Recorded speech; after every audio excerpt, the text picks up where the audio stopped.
What is going on, you guys, and welcome back to another episode of the Enjoy the Ride podcast. I have Taylor back on the show today. Hello. And we were talking the other day, and it was a 6-year anniversary, do we want to call it? Yeah. A 6-year anniversary from when you stepped up on stage. When we competed together, but that was your very first show. Yeah, my one and only show. And we were talking a little bit when that memory popped up, like either on Instagram or Facebook, and Taylor quickly brought up just a relationship with food and this kind of struggle that you went through during that time. We were like, wow, this actually could be a great podcast episode. For sure, because I think it relates to so much more than just like bodybuilding shows. Yeah, so we really just want to kind of talk about that today, because again, like competition prep for us, and specifically for Taylor that time around, and again, just doing that process as a female is totally different than doing it as a male, but the dieting side of things in regards to the restriction is pretty much the same. Yeah, for sure. The dieting approach we were doing, like literally tilapia, rice, asparagus, every single meal. I just ate the same thing for like 6 months straight. Every single day. It was quite the process. Yes. But we learned a lot. We did. We learned a lot, and I feel like just for those that we even work with now, like we don't want anyone to do that. And again, we have some competitors on the team that, unfortunately, I don't want to say unfortunately, but they have to follow a strict diet like that because, again, it's very important to have that structure going into a show, but more so lifestyle clients, totally different approach. Yes. And we just wanted to talk to you guys today, just kind of showcasing a little bit of Taylor's experience, and then again, I'll kind of get into it a little bit too, just because you definitely were affected more about the food relationships than I was. Like, I was okay for the most part. I think it was easier for you just to go right back to like normal life. Yes. Whereas I was like, oh my gosh, I haven't eaten anything but these like 5 food items for 6 months. Like, what am I supposed to do now? Yeah. So you want to walk us through it? You signed up for this show. Yeah. You started working with your coach. Yeah. You started following the structured meal plan. Yeah. So I did like a reverse diet first with the coach. And did like, trying to build some muscle, things like this. January came around and we're like, okay, we're going to start prepping for a show. We had decided it was like June, I forget, it was like the 7th or the 9th or something. It was right after Memorial Day weekend. So yeah, it was early June. Early June 2018. So I was like, I'm going to give myself plenty of time because I had never prepped for a bodybuilding show before. So it was like 6 months total. But also, it was really the first time I had ever truly like dieted or done that much cardio, things like that. So I feel like my body responded so quickly, way more quick than I think we could have anticipated. So yes, I started doing fasted cardio. I started following a really strict meal plan, and I didn't have any issues following it. It wasn't hard to follow it, but as more time went on, as I started losing like a good amount of body fat, it just was this mental, thing that I had never experienced before, but really just feeling like so much of my thoughts were consumed by food in general and working out, and that's our whole lives were revolving around prep in that period of time. And it was 6 months, which like in the grand scheme of life it doesn't seem like a long time, but when like every waking moment you're thinking about food, thinking about when's my next meal, thinking about grocery shopping and going to the gym, because I was going to the gym like twice a day most days because I was doing fasted cardio in the morning at Planet Fitness, and then I would go to the gym in the afternoon or the evening, Retro Fitness, to do my workout and then do another cardio session. So definitely our whole lives were kind of revolving around the bodybuilding prep, which is necessary, and that's the thing that when you have a short-term goal in mind, sometimes you do have to make sacrifices to be able to accomplish that goal. And we both accomplished that goal. Yep. I think I placed like second or something in my open class. So I accomplished the goal, but then just looking back and reflecting on how it affected me mentally, I think that's what I draw from when I'm thinking about, okay, how can I help my own clients or myself make sure not, like learning from that experience and making sure not to, further hurt anyone's relationship with food when it comes to dieting. Yeah. From more of like a lifestyle aspect. But yeah, I remember it got so bad, not at first, because again, I think, the more lean I got, the more like obsessed I got with it and feeling like I can only eat these items. But then in the back of my mind, I still had like my weekly free meals or cheat meals. I call them free meals now because I don't like the idea of like a cheat meal, because I think it's just like negative and you're cheating on your diet, whatever. So I personally call it a free meal for my clients and myself. But back then, the weekly cheat meal became my life. Like, all week long, all I thought about was that meal? What am I going to eat for my cheat meal? I would be on Pinterest scrolling cheat meal ideas. I literally had like, I put it on like private or whatever, my note, but I literally had a note in my phone that had so many different food items that I was like craving, and like brownies and anything that popped in my mind that I was like, wow, I really want that item. I would put it in a note on my phone, and I had this like long list, and every time it was a cheat meal time, I'd be like, okay, what am I gonna have? And I would honestly just like binge, but like it would just be for one meal, but I would eat way past the point of feeling full, and I would feel so disgusted and just like with myself, and like it just wrecked usually my gastrointestinal tract for a little while. But again, it was just this constant thought of food. And I do like to recognize that, you know, if you're dieting, if it's a lifestyle thing, if all your thoughts are about food, of when you're eating, what you want to eat, what you can't be eating, that is not the best approach. And that's what I really like to help prevent in my current clients. And I think that there's so many mainstream diet fads that you hear us talking about all the time, whether it be keto or Weight Watchers or even counting macros, but it really comes down to restrictiveness. And when you feel like you can't eat a certain item because it's too many points on Weight Watchers, or it has a carb so it's not keto, or you can't eat something because you're intermittent fasting, this is what really harbors that negative relationship with food, because you start correlating certain things as good and bad. And I feel like we always try to tell our clients, you know, there's really no food item that is good, there's really no food item that is bad.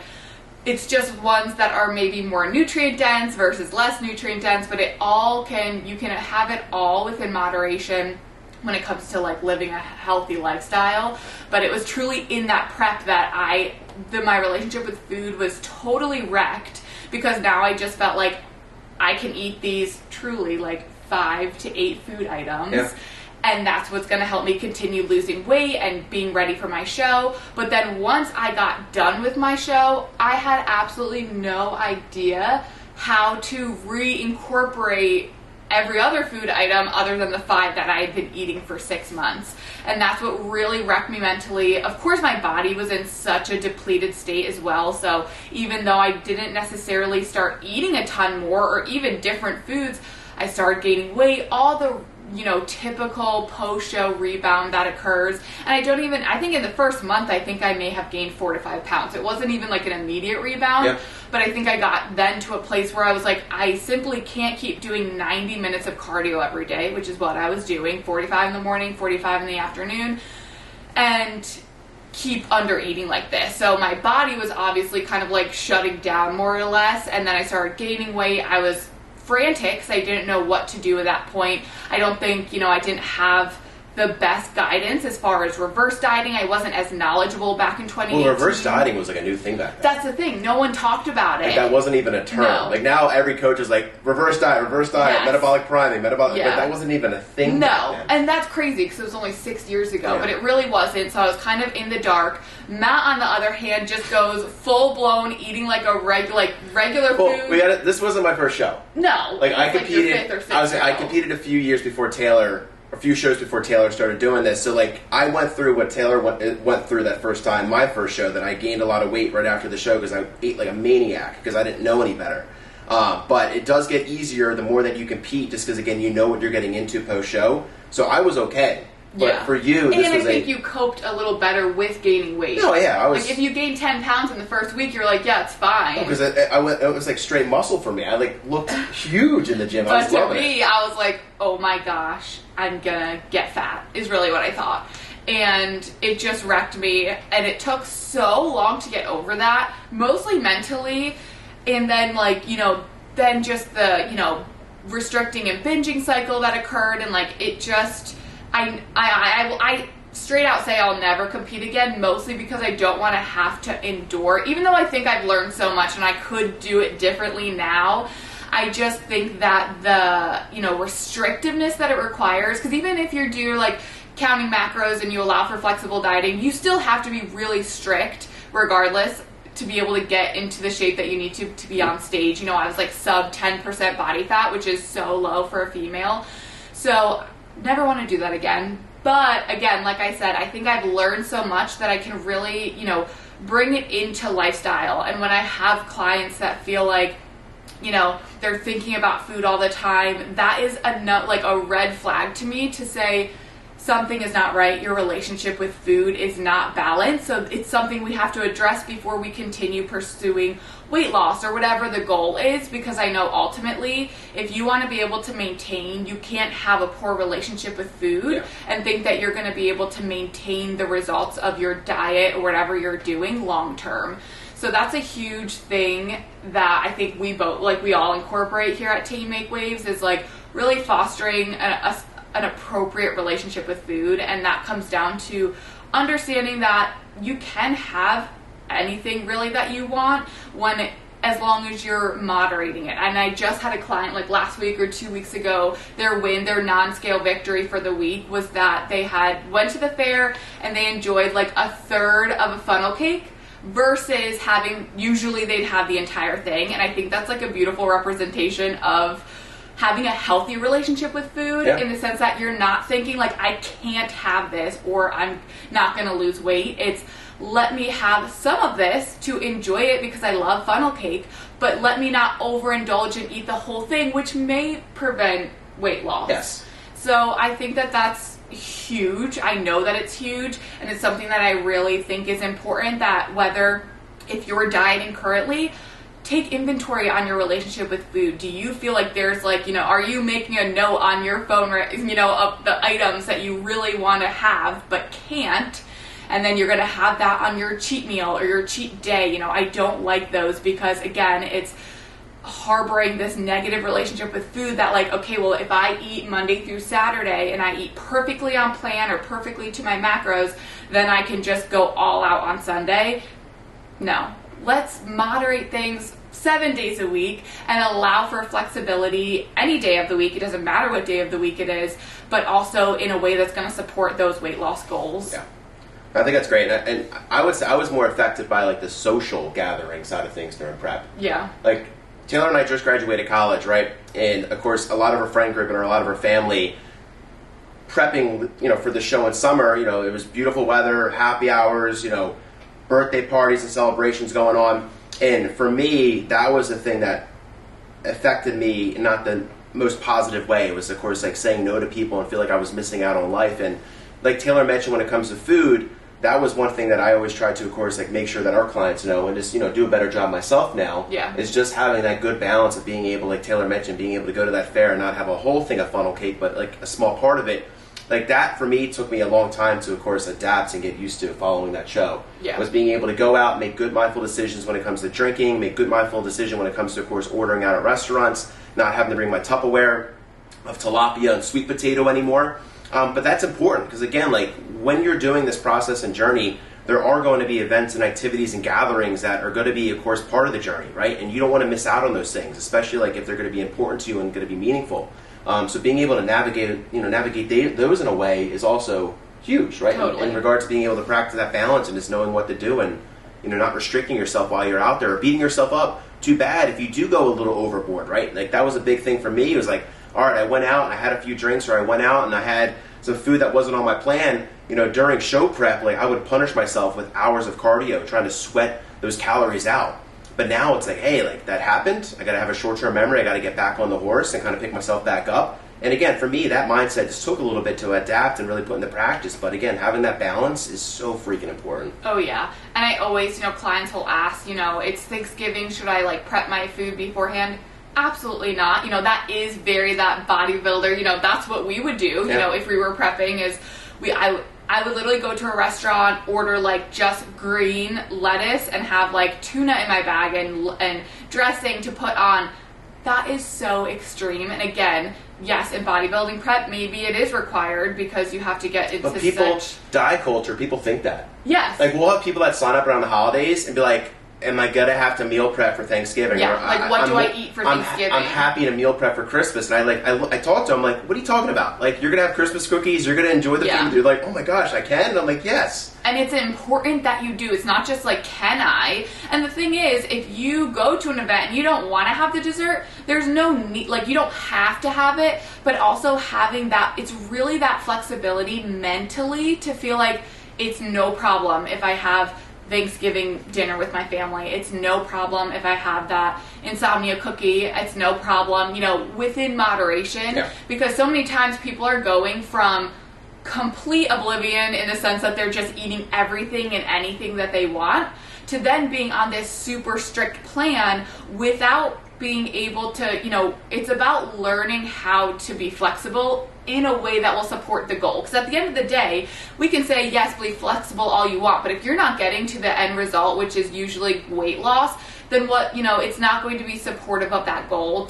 But to be able to learn how to have a structured plan while incorporating, or structured macros or whatever, while incorporating flexibility so you can maintain it long term while supporting your relationship with food, is the ultimate goal. Yeah, that's the answer right there. Yeah. And like, again, we always preach 80-20.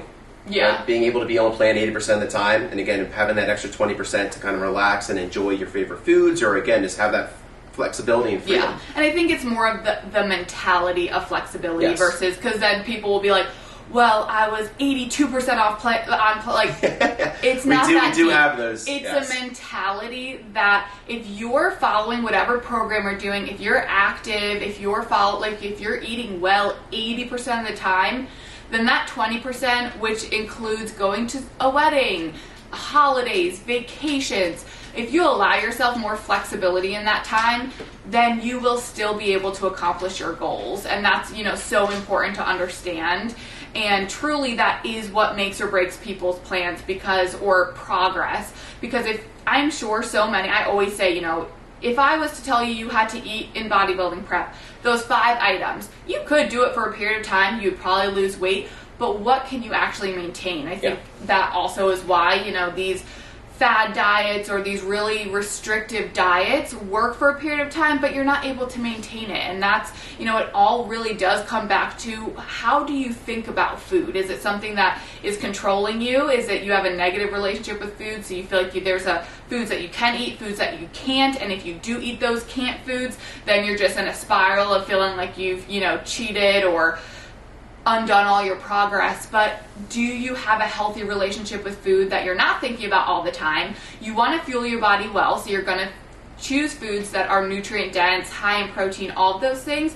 But it's also not the end of the world if you want to have a cookie or Ritas or something in the summer, or have a drink because you're out with friends. So that balance is truly key when it comes to not only getting results or achieving results, but maintaining those results long term. Yep. And it should, I also tell clients, like, it's not a diet. This is just a healthier way of eating that's going to fuel your body well and also help you accomplish your goals of weight loss or even weight gain or whatever the goal might be. Yeah, no, it really is a lifestyle. And like, that's something that you and I have picked up on over the years. And that's the huge difference of like bodybuilding prep versus now, because people are like, oh, like, how are you in such good shape now? And it's truly, I have a healthy, a healthy relationship with food. So I feel like I eat well most of the time. I can say no to certain things, but also I say yes to things. You know, if I want to have ice cream, we are going on a date. I'm not going to be overcritical or counting, looking at the menu ahead of time or calculating my macros for the rest of the day to accommodate that meal out. It's just not realistic. It's going to further deteriorate your relationship with food, and it's not necessary versus eating well. Exercising, and exercise, I think, is a huge part of it, compared to living a sedentary lifestyle. If you're active, it's going to also allow for more flexibility. Yeah. And then just being flexible and not being so uptight and controlling. And I'm a very type A person, so I do want to have control and I want everything to be perfect, but understanding that it's not always going to be like that, but that's okay. Yeah.